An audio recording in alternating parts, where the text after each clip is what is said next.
অন্তর্বর্তীকালীন সরকার এই গুম খুন নিয়ে তদন্ত কমিশন করেছে এবং ইন্টারন্যাশনালি তারা বিশেষ ট্রাইব্যুনালের সাথে বিষয়টিকে সম্পৃক্ত করেছে, কিন্তু যারা ভিকটিম তাদের সাথে এই সংযোগটা বিচ্ছিন্ন। আপনি আমার জন্য অনেক কিছু করছেন, আমার জন্য বড় বড় ইমারত করছেন, আমার জন্য পৃথিবীর সব জায়গায় প্রচার করছেন, কিন্তু আমি জানছি না। তাহলে এই করাটা যেমন অকার্যকর। আমি সরকার যাই করছে, যেহেতু এই ভিকটিম পরিবার এটার কোনো সুফল পাচ্ছে না, ভিকটিম পরিবারের কাছে এই সুফল পৌঁছাচ্ছে না, এই জন্য এই বিষয়টি সরকার, অন্তর্বর্তীকালীন সরকারের এই দৃশ্যমান পদক্ষেপগুলো কার্যকর, এই ফ্যামিলির জন্য আসলে অকার্যকর বলে আমরা মনে করছি। আমরা বিশ্বাস করি এই যে যখন একটা নির্বাচিত সরকার আসবে এবং সেই নির্বাচিত সরকার প্রত্যেকটি রাজনৈতিক দলই যারা এখন নির্বাচনে অংশগ্রহণ করছে, প্রত্যেকটি এই বিষয়ে তারা তাদের নির্বাচনী ইশতেহারে এই গুম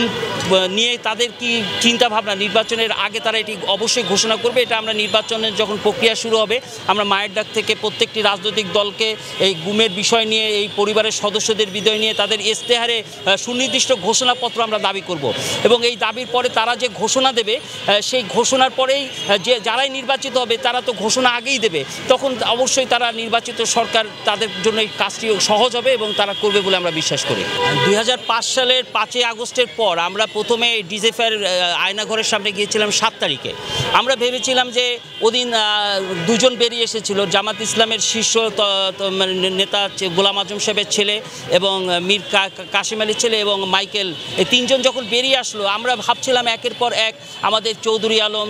সাজ্জাদুল ইসলাম সুমন, আমাদের পারভেজ, সবাই, ইলিয়াস আলী, সবাই একের পর এক ফিরে আসবে, কিন্তু আমরা দেখলাম এই তিনজন আসার পরে আর কেউ ফিরে আসলো না এবং এই 14 মাস হয়ে গেল তারা কোথায় আছে, কেমন আছে, কেউ মারা গেছে না বেঁচে আছে, এই বিষয়ে সরকারের পক্ষ থেকে বা গুম তদন্ত কমিশনের পক্ষ থেকে সুনির্দিষ্ট কোনো বিষয় এখনো প্রকাশ করলো না। এটি আমাদের জন্য অত্যন্ত দুঃখজনক। আর এই কারণেই আজকে মায়ের ডাক এখানে এই কর্মসূচি গ্রহণ করেছে এবং